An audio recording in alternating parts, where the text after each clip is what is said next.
Bonjour à tous, bienvenue dans ce nouveau numéro de l'émission Les secrets du bac. Chers amis, aujourd'hui nous allons nous attarder sur la méthodologie de la dissertation en histoire et géographie. Mais pour ce numéro, nous mettrons l'accent sur la méthodologie en histoire. La dissertation, comme je l'ai dit dans l'émission précédente, disserter c'est discuter, c'est étayer, c'est apporter son point de vue sûr. Donc la dissertation c'est un exercice au cours duquel il est demandé au candidat de mener une réflexion personnelle à partir d'un sujet donné.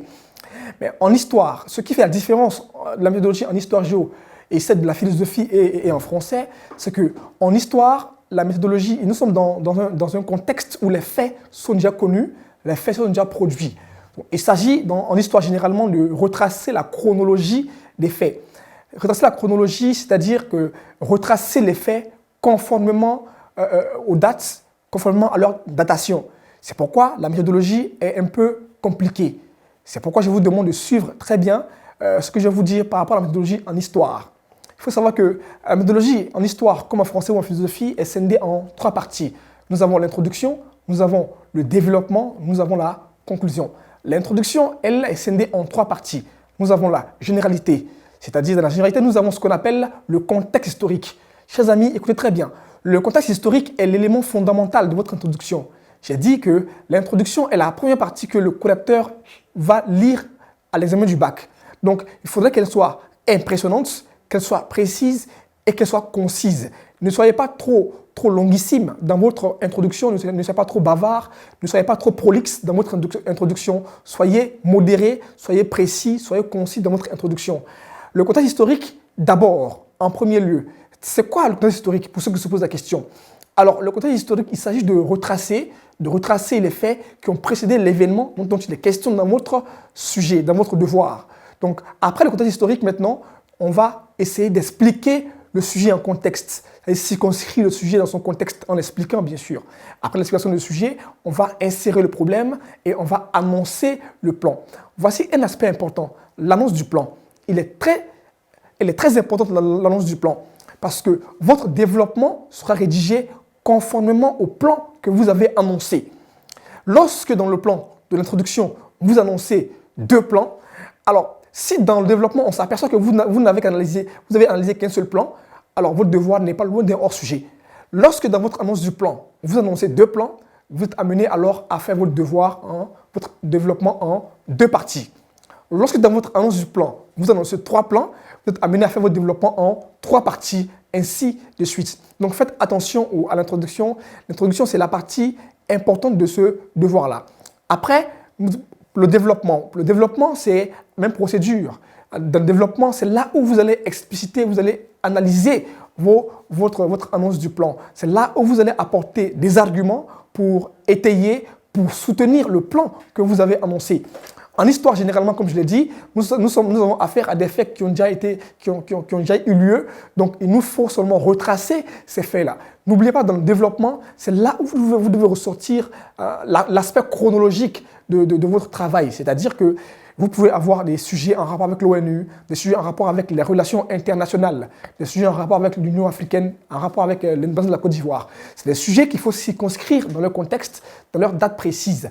Alors, chers amis, n'oubliez pas, dans le développement, vous devez faire en sorte de préciser chaque événement dans son contexte. C'est-à-dire, tel événement appartient à telle date, tel événement appartient à telle date. Quand je vous donne par exemple un sujet où on vous dit par exemple la guerre froide de 47 à 62 par exemple. Vous voyez la chronologie dans laquelle on vous met de 47 à 62, on part du plan Marshall jusqu'à la crise de Cuba. Donc, dans mon développement, qu'est-ce que je fais dans mon développement? Dans mon développement, je vais retracer les faits de 47 à 62, mais tout en me conformant à la chronologie, tout en me conformant aux dates. Est-ce que vous comprenez? Donc, c'est le plus important. Généralement, en histoire, il y a des sujets qui sont en deux parties. Il y a des sujets qu'on trouve en trois parties et des sujets qu'on trouve en une partie. Cela dépend de comment vous annoncez votre plan. L'exemple des sujets sur les crises, je vous donne un exemple sur la crise de Cuba, la crise de Berlin ou la crise du Vietnam. Je dis n'importe quoi. Ces sujets-là requièrent une rédaction à trois parties. Pourquoi? Parce que c'est des crises qui ont eu lieu. Dans ces crises-là, on vous demande de faire sortir d'abord les origines de ces crises, donc les causes de ces crises. Ensuite, les manifestations de ces crises. Enfin, les conséquences de ces crises. Donc, déjà, votre devoir doit être rédigé en 3 parties quand vous avez affaire aux crises. Origine, manifestation et conséquences. Parfois, il y a aussi des devoirs qui sont en une seule partie, qui sont en 3 parties, pardon, qui sont en une partie, qui sont en 2 parties, mais c'est à l'élève, au candidat de trouver la méthode sûre de comment subdiviser ou scinder son devoir. Donc dans le développement, vous devez étayer, vous devez argumenter votre développement par rapport à la façon dont vous avez scindé votre annonce du plan. C'est très important. Donc le développement est fonction de comment vous avez annoncé le plan. Je répète, n'annoncez pas un plan en 2 parties et faire un devoir en une partie. Le devoir va être décousu et ce sera un devoir déséquilibré et cela peut vous coûter des points.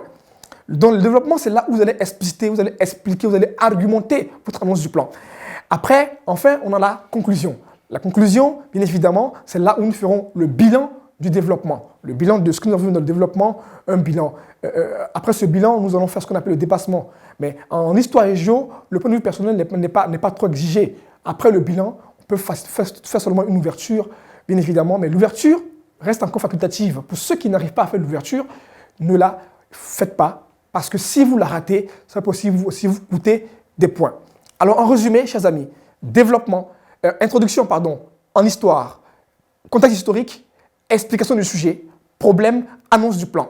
L'annonce du plan est fonction du développement. On annonce 2 plans. Dans le développement, on est amené à expliquer les plans que nous avons annoncés. C'est très important. On annonce 2 plans. Il faudrait que dans le développement, on sente que les 2 plans sont analysés, sont argumentés. Après quoi, on fait une conclusion pour boucler le devoir. Alors, chers amis, c'était la méthodologie en histoire. Je vous remercie. C'était l'émission Les secrets du bac sur Koba TV.